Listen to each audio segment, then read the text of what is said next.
नमस्कार दोस्तों, मैं अमन स्वागत करता हूं आपके अपने यूट्यूब चैनल एजुकेशन हब पे। यह टीजीटी पीजीटी के भूगोल प्रश्नोत्तरी का 7वां क्लास है और आज की इस क्लास में देखेंगे हिंद महासागर एवं उनमें स्थित द्वीप से संबंधित जो आपके टीजीटी पीजीटी के एग्जाम में क्वेश्चन पूछे गए हैं।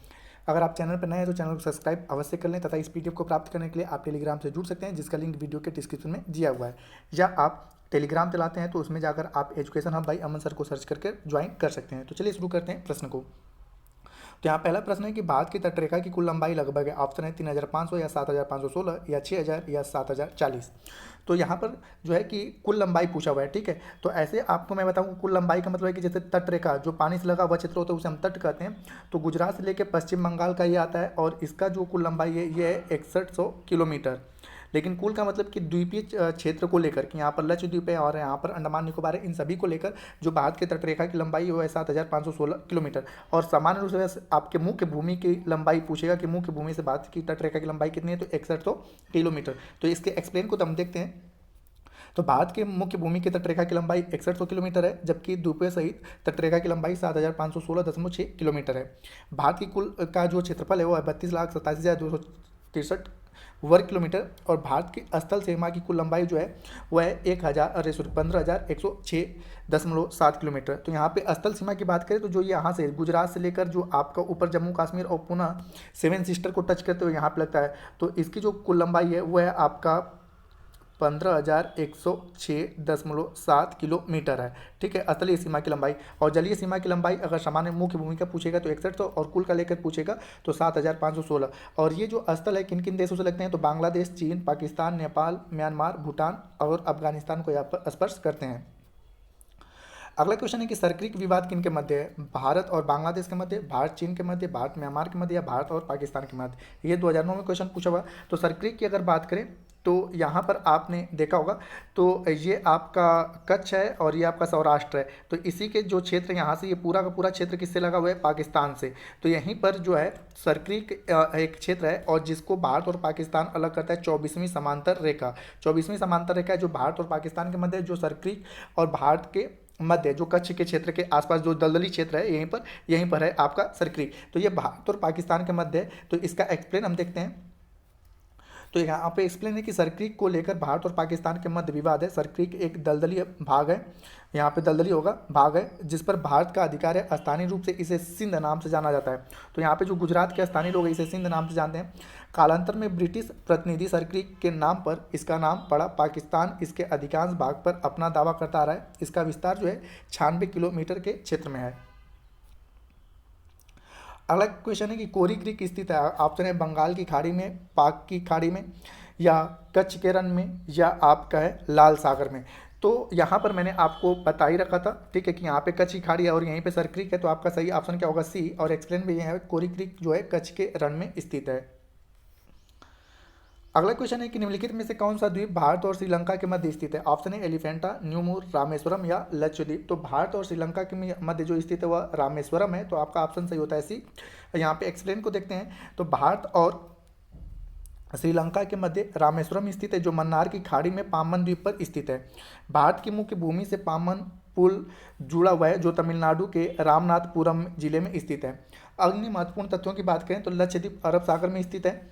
यह भारत के केंद्र शासित प्रदेश है। और न्यूमीर द्वीप जो है वह बंगाल की खाड़ी में स्थित है और गंगा के मुहाने पर है। इसको लेकर भारत और बांग्लादेश के बीच में विवाद होता है। और एलिफेंटा जो है वह मुंबई के पूर्व में स्थित है। मतलब कि एलिफेंटा कहाँ पर है, मुंबई में। न्यूमूर कहाँ पर है आपका, तो बंगाल की खाड़ी में। रामेश्वरम पता चलेगा। और लक्षद्वीप कहाँ पे, आपके अरब सागर में है। तो हालांकि पूछा गया है कि भारत और श्रीलंका के मध्य कौन सा द्वीप है, तो रामेश्वरम। और हाँ, यहाँ पे याद रखिएगा कि न्यूमूर को लेकर किसको किसका विवाद है, तो भारत और बांग्लादेश का विवाद है न्यूमूर को लेके, ठीक है। अगला क्वेश्चन है कि भारत का एकमात्र प्रसुप्त ज्वालामुखी कहाँ पे स्थित है। ऑप्शन है लक्षद्वीप में, या अंडमान निकोबार में, या दमन दीव में, या पोरबंदर में। तो भारत का एकमात्र जो प्रसुप्त ज्वालामुखी है वह आपका स्थित है अंडमान निकोबार में। इसके एक्सप्लेन को देखते हैं। तो भारत का एकमात्र प्रसूत ज्वालामुखी अंडमान निकोबार द्वीप समूह के नारकोंडम द्वीप पर स्थित है। इसी द्वीप पर बैरन द्वीप भी स्थित है जो कि सक्रिय ज्वालामुखी का उदाहरण है। तो भारत में एकमात्र सक्रिय ज्वालामुखी कौन है, बैरन द्वीप। और वो भी कहाँ पर है, तो अंडमान निकोबार द्वीप समूह के अंतर्गत आता है। और प्रसूत ज्वालामुखी है जो भारत का, तो वो भी किसके अंतर्गत आता है, अंडमान निकोबार द्वीप समूह के अंतर्गत आता है।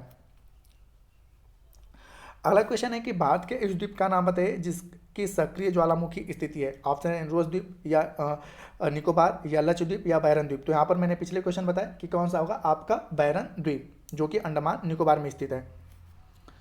अगला क्वेश्चन है कि बंगाल की खाड़ी का आलेखन करने वाला प्रथम व्यक्ति कौन था। ऑप्शन है स्ट्रेबो या टालमी या अल्मज़दू या हम्बोल्ट। तो बंगाल की खाड़ी का जो आलेखन करने वाला पहला व्यक्ति था वह था टालमी। आलेखन के मतलब सबसे पहले इसके बारे में जिक्र किया था, उसका आलेख बनाया था, चित्र बनाया था। तो अब इसका एक्सप्लेन में भी वही है कि बंगाल का खाड़ी का सर्वप्रथम आलेख करने वाला व्यक्ति कौन था, आपका टालमी था। अगला क्वेश्चन है कि दक्कन दर्रा किन के बीच स्थित है। ऑप्शन है अंडमान और निकोबार द्वीप समूह।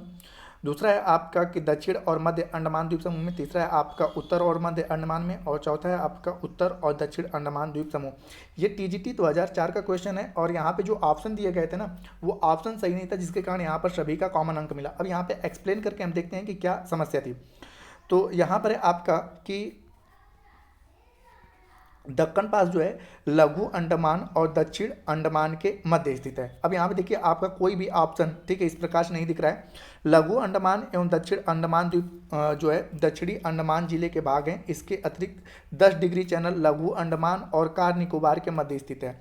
अन्य महत्वपूर्ण तथ्य की बात करें तो अंडमान और निकोबार द्वीप समूह जो है बंगाल की खाड़ी में स्थित है। अंडमान द्वीप की सर्वोच्च चोटी जो है सेंट्रल पीक है, जो उत्तरी अंडमान में स्थित है। और भारत का जो दक्षिणतम बिंदु है जिसका नाम पिग्मिलियन पॉइंट या इंदिरा पॉइंट आता है, वो निकोबार द्वीप समूह में आता है। हालांकि क्वेश्चन की बात करें, क्वेश्चन पूछा है कि दक्कन दर्रा किनके मध्य स्थित है, तो दक्कन दर्रा जो है लघु अंडमान व दक्षिण अंडमान के मध्य स्थित है। तो हालांकि इस प्रकार से कोई ऑप्शन नहीं है, तो यहाँ पर सभी को कॉमन नंबर मिले थे। तो याद रखिएगा दक्कन दर्रा लघु अंडमान व दक्षिण अंडमान के मध्य स्थित है। अगला क्वेश्चन है कि 10 डिग्री चैनल विभाजित करता है। ऑप्शन है दक्षिण अंडमान एवं उत्तर अंडमान को। दूसरा है आपका कि लिटिल अंडमान और दक्षिण अंडमान को। तीसरा है कार निकोबार एवं कामोरोट द्वीप समूह को। और चौथा है ग्रेट निकोबार द्वीप समूह और निकोबार द्वीप समूह को। तो यहाँ पर सही ऑप्शन होता है आपका ग्रेट निकोबार द्वीप समूह और निकोबार द्वीप समूह को। पिछले क्वेश्चन में मैंने एक्सप्लेन किया था और यह 2020 में क्वेश्चन पूछा गया है। अब यहाँ पे देख लेते हैं कि 10 डिग्री चैनल ग्रेट अंडमान द्वीप समूह और निकोबार द्वीप समूह को अलग करता है। अगला है आपका कि अंडमान और निकोबार को अलग करता है। ऑप्शन है 16 degree channel, 14 degree channel, 12 degree channel या 10 डिग्री चैनल। तो यहाँ पर जैसे पिछले क्वेश्चन बताया कि 10 डिग्री चैनल अंडमान और निकोबार द्वीप समूह को अलग करता है। तो यहाँ पे सही ऑप्शन होता है डी। अगला क्वेश्चन है कि भारत की सबसे बड़ी समुद्री रेखा वाला राज्य कौन सा है, मतलब कि समुद्र से सबसे अधिक तट जो क्षेत्र लगा हुआ राज्य कौन सा है। तो तमिलनाडु, बिहार, आंध्र प्रदेश या महाराष्ट्र। तो यहाँ पर दिए गए विकल्प के अनुसार जो होता है वह आंध्र प्रदेश है। ठीक है, क्योंकि अब यहाँ पे इसके एक्सप्लेन देखते हैं कि भारत से जो सबसे अधिक सीमा रेखा लगाने वाला राज्य है। अगर केंद्र शासित राज्यों की बात की जाए तो केंद्र शासित राज्यों में पहले कौन आता है, अंडमान निकोबार। दूसरे नंबर पर गुजरात, तीसरे नंबर पर आंध्र प्रदेश है, फिर तमिलनाडु है और महाराष्ट्र है। तो यहाँ पे हम देखेंगे कि यहाँ पे ना अंडमान दिया हुआ है ना गुजरात दिया हुआ है, तो हम ऑप्शन के अकॉर्डिंग किसको सही करेंगे, आंध्र प्रदेश को सही करेंगे। तो याद रखिएगा अगर आपसे सामान्य राज्यों में पूछेगा कि सबसे अधिक तटरेखा बनाने वाला राज्य कौन सा है, तो सभी राज्यों की बात करेगा तो अंडमान निकोबार। और अगर केवल पूर्ण राज्यों की बात करेगा तो हम किसको लेंगे, गुजरात को। ठीक है, अगला क्वेश्चन है कि निम्नलिखित में से किस राज्य की सबसे लंबी तटरेखा है। ऑप्शन है तमिलनाडु, महाराष्ट्र, केरल या गुजरात। तो पिछले ऑप्शन मैंने क्लियर किया गुजरात। ठीक है, अगला क्वेश्चन है कि निकोबार द्वीप में कितने द्वीप हैं। ठीक है, तो ऑप्शन है 12, 21, 22 या 25। तो निकोबार जो है वह आपका 22 द्वीपों का समूह है। अब एक्सप्लेन में हम लोग देख लेते हैं। तो यहाँ पर हम देखते हैं कि निकोबार द्वीप समूह में 22 द्वीप हैं, जिनमें से 10 ही आवास योग्य है, बाकी 12 ठीक है रहने योग्य नहीं है। ठीक है, तो 10 ही हमें यहाँ पे अगर अगला क्वेश्चन पूछते हैं कि निकोबार द्वीप समूह में जो कुल द्वीप है उनमें से आवासीय योग्य कितने हैं, तो 10 और 22 पे हम लोगों ने ऐसे अपना क्षेत्र बना के रखा है। तो कुल द्वीप समूह की संख्या आपकी हो जाती है निकोबार में 22। अगला क्वेश्चन है कि कोरोमंडल तट का विस्तार है, या ऑप्शन है कृष्णा नदी के डेल्टा से गंगा नदी के डेल्टा तक। दूसरा है कुमारी अंतरीप के कृष्णा नदी डेल्टा तक। और तीसरा है सूरत से गोवा तक। और चौथा है सौराष्ट्र से सूरत तक। तो यहाँ पर हम देखते हैं कि कोरोमंडल तट का जो विस्तार है वह कुमारी अंतरीप से ठीक है कृष्णा नदी के डेल्टा तक है। अब कुमारी अंतरिप और कृष्णा नदी का डेल्टा कहाँ पे, तो आप यहाँ पे देखोगे आंध्र प्रदेश। तो आंध्र प्रदेश में ही आपका कृष्णा नदी आता है और जो मुख्य भूमि का दक्षिणतम पॉइंट है उसे केप केमुरिन या कन्याकुमारी के नाम से जानते हैं। तो यहाँ तक आपका क्या है, कोरोमंडल तट का विस्तार है। इसमें मूलतः अगर बात की जाए तो तमिलनाडु राज्य आ जाता है, हल्का सा विस्तार इसमें आंध्र प्रदेश का आता है। तो अब इसके एक्सप्लेन को हम देखते हैं। तो यहाँ पर देखते हैं एक्सप्लेन में कि जो कोरोमंडल तट है का विस्तार भारत के पूर्वी तट के अंतर्गत आंध्र प्रदेश और तमिलनाडु राज्यों के कुमारी अंतरीप से कृष्णा नदी के डेल्टा तक विस्तृत है। वस्तुतः तमिलनाडु के चेंगलपट्टू जिले में कोरोमंडल में एक लाइट हाउस है, जिसके नाम पर तमिलनाडु और समीपवर्ती आंध्र प्रदेश के तट को कोरोमंडल तट कहा जाता है। अगला क्वेश्चन है कि निम्न में से कौन सा सागर तट भारत के पूर्वी सागर तट का भाग है। ऑप्शन है कोरोमंडल तट, दूसरा है कोंकण तट, तीसरा है मालाबार तट और चौथा है दक्षिण तट। तो यहाँ पर मैंने आपको बताया कि जैसे यहाँ पे हम बात करते हैं कि पश्चिम बंगाल से आंध्र प्रदेश की सीमा तक जो लगता है उसको हम लोग उत्कल तट के नाम से जानते हैं, या उत्तरी सद उत्कल, ठीक है, उत्कल तट के नाम से जानते हैं, या उत्तरी सरकार तट के नाम से जानते हैं। उसके बाद यहाँ से लेके आपका केप कैमोरीन तक के भाग को हम कोरोमंडल तट कहते हैं। उसके बाद आपके जो आपका आता है कोंकण तट की गुजरात की सीमा से लेके, ठीक है, मतलब कि महाराष्ट्र की जहाँ सीमा स्टार्ट होती है और गोवा पे जहाँ पे सीमा समाप्त होती है उसको हम कहते हैं कोंकण तट, ठीक है। और उसके बाद आपका गोवा की सीमा से कर्नाटक के न्यू मैंगलोर तक जो आता है उसका नाम आता है कन्नड़ तट, और न्यू मैंगलोर से आपका केप कैमोरीन तक पुनः इसको हम लोग जिसमें पूरा आपका केरल राज्य आ जाता है उसे हम कहते हैं मालाबार तट, ठीक है। तो ये आपका पूर्व है और ये आपका पश्चिम है। तो यहाँ पूछा है कि कौन सा तट पूर्वी सागर के तट से जुड़ा हुआ है, तो आप देख पा रहे हो यहाँ पर आपका क्या है कोरोमंडल तट। तो इस प्रकार से सही ऑप्शन क्या होता है आपका ए। अगला क्वेश्चन है कि भारत में प्रवाल रचना पाई जाती है। ऑप्शन है खंबात की खाड़ी में, मन्नार की खाड़ी में, गोवा के निकट या अंडमान निकोबार द्वीप समूह में। तो अब यहाँ पे आप देखोगे कि जो प्रवाल की संरचना पाई जाती है, तो प्रवाल यहाँ पे आप देखोगे कि लगभग लक्षद्वीप जो अवस्थित है, ठीक है, मन्नार की खाड़ी और साथ ही साथ हल्का फुल्का आपके कच्छ के खाड़ी में भी प्रवाल की संरचना पाई जाती है। तो जो क्वेश्चन आपका 2011 में पूछा गया था ये विवादित क्वेश्चन रहा, क्योंकि इनमें से ज़्यादातर ऑप्शन आपके सही होते हैं, जिसके कारण यहाँ पे सभी लोगों को कॉमन नंबर मिला था। तो अब इसके एक्सप्लेन को देख लेते हैं। भारत में प्रवाल एवं उससे निर्मित द्वीप प्रमुख 4 क्षेत्रों में पाई जाती है कि पहला आपका कच्छ की खाड़ी, दूसरा है लक्षद्वीप, तीसरा है पाक की खाड़ी और मन्नार की खाड़ी तथा अंडमान द्वीप निकोबार द्वीप समूह में पाया जाता है। तो इस प्रकार से आप देखोगे कि बी वाला भी ऑप्शन सही है और डी वाला भी ऑप्शन आपका सही है, तो जिसके कारण यहाँ पर सभी लोगों को कॉमन नंबर मिले थे। अगला क्वेश्चन है कि निम्नलिखित में से कौन एक मूंगे का द्वीप है। ऑप्शन है अंडमान निकोबार द्वीप समूह, दूसरा है मालदीव या लक्षद्वीप या मेडागास्कर।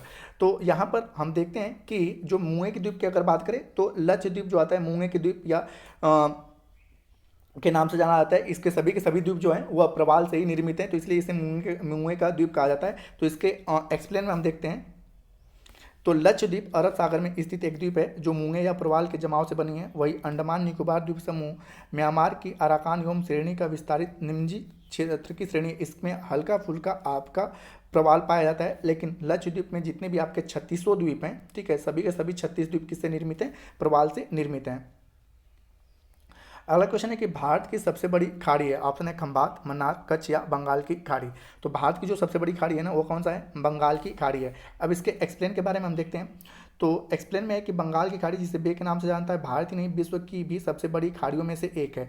यह हिंद महासागर के उत्तरी भाग में स्थित है। पश्चिम में श्रीलंका एवं भारत द्वारा, उत्तर में म्यांमार और बांग्लादेश तथा पूर्व में मलय प्रायद्वीप के उत्तरी भाग द्वारा इसका सीमा निर्धारित होता है। अर्थात आप देखोगे कि जैसे अगर यहाँ पे भारत बनाते हो तो ये यहाँ पे क्या आपका बांग्लादेश है, यहाँ पर आपका म्यांमार है, ठीक है, और ये आपका इधर से भारत है, ये मलय द्वीप है, और इधर से नीचे से आपका क्या है, श्रीलंका है। तो इन सभी से घिरे हुआ भाग जो है वह क्या है, बे ऑफ बंगाल है, ठीक है। तो यह भारत ही नहीं बल्कि पूरे विश्व में इसका स्थान आता है।